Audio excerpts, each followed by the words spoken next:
Hello, everyone. My name is Danny. This is going to be my review for God Bless the Broken Road. Here's from my iPad. God Bless the Broken Road. It's a 2018 movie, rated PG. It's an hour and 50 minutes. It is a 2018 movie, obviously. Just came out in theater. I saw it in theater. This stars Lindsay Pulsifer, Jordan Sparks, LaDainian Tomlinson, and I want to give you some of the other names because I'm not a big watcher of Hallmark Channel, but the person I went to go see this movie with said all these actors are on the Hallmark Channel. So, Andrew Walker, Robin Givens, Mackenzie Moss, Kim Delaney, Gary Grubbs, he's a really familiar guy, older guy, Arthur Cartwright, and Madeline Carroll. That's most of the main people.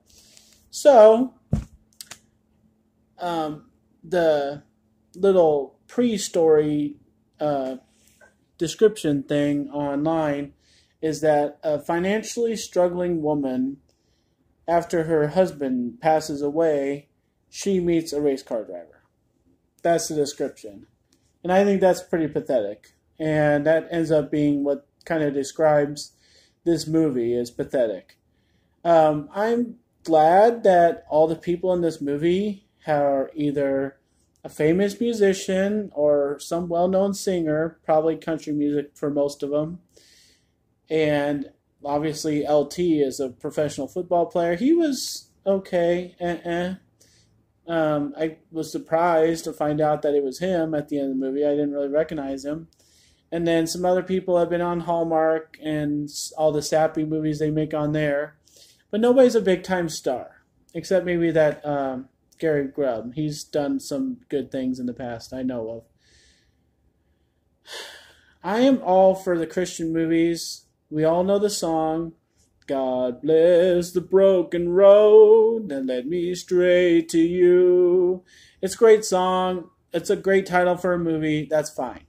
So my big problem is the people that are famous singers, a famous football player, and people that think that, they're professional actors because they've been on Hallmark Channel.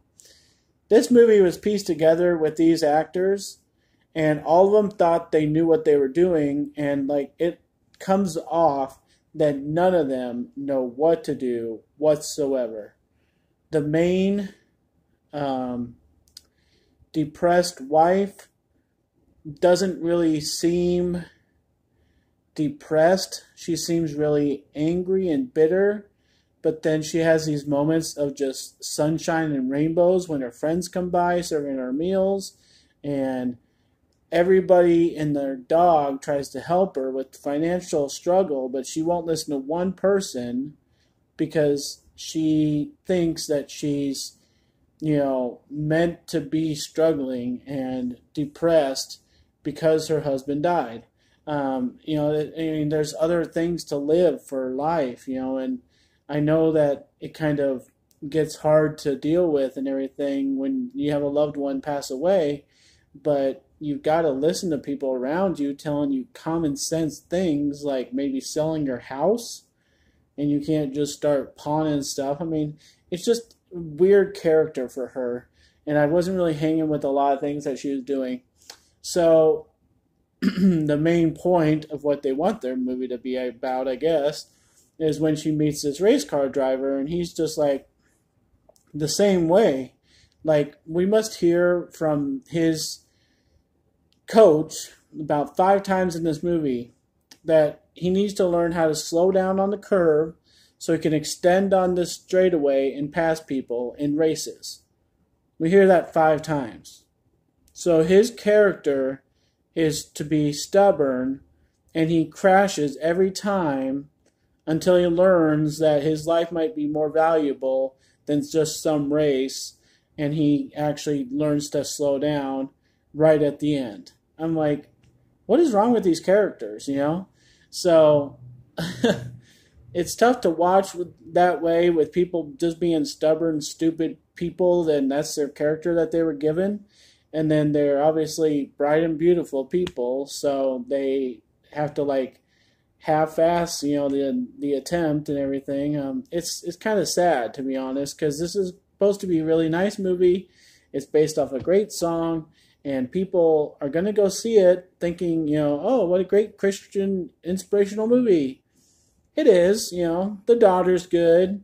The war stuff being in the movie, it's about, war stuff. That's all nice and fine. Every movie that throws it in there, I feel like sometimes they just throw it in there. And that's what this movie felt like. It was like, oh, you're trying to play on our feelings because the husband died in the war. Okay. I mean, it wasn't really about it, so when they mentioned it, it's like the most sensitive part of the movie, but it's not really the main focal point whatsoever. It's about, these two people that are stupid, and it takes everything for them to learn and correct their ways, and they end up falling in love. And so everybody around them is great. They're good Christians. They go to church and they're talking to each other. They have the activities for the kids, and all this stuff happens. It's all fine and all, makes the movie light and fun and kind of keeps it moving.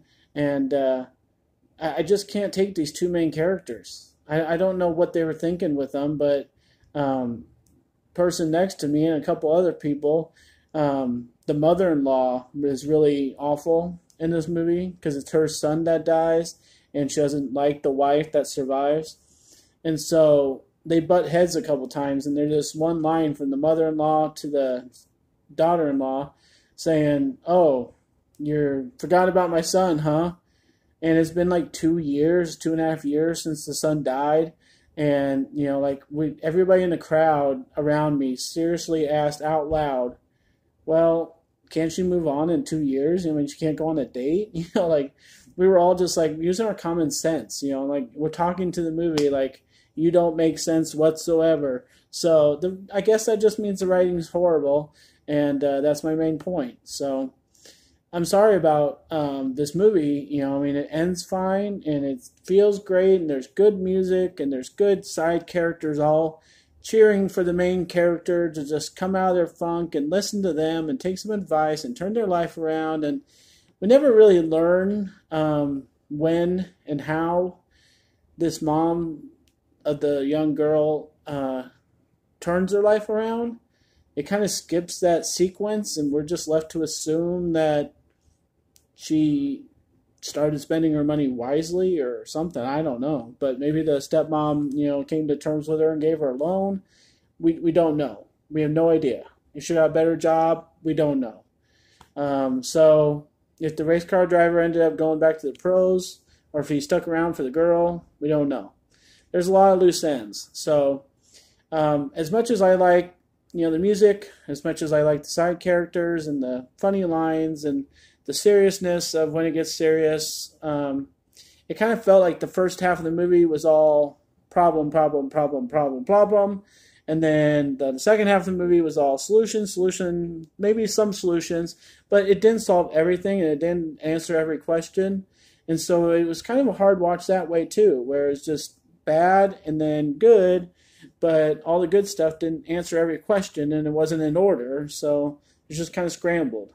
So I totally would probably watch this movie again because I enjoy these type of movies. And being a music person I am, I love the soundtrack and everything. It's good stuff.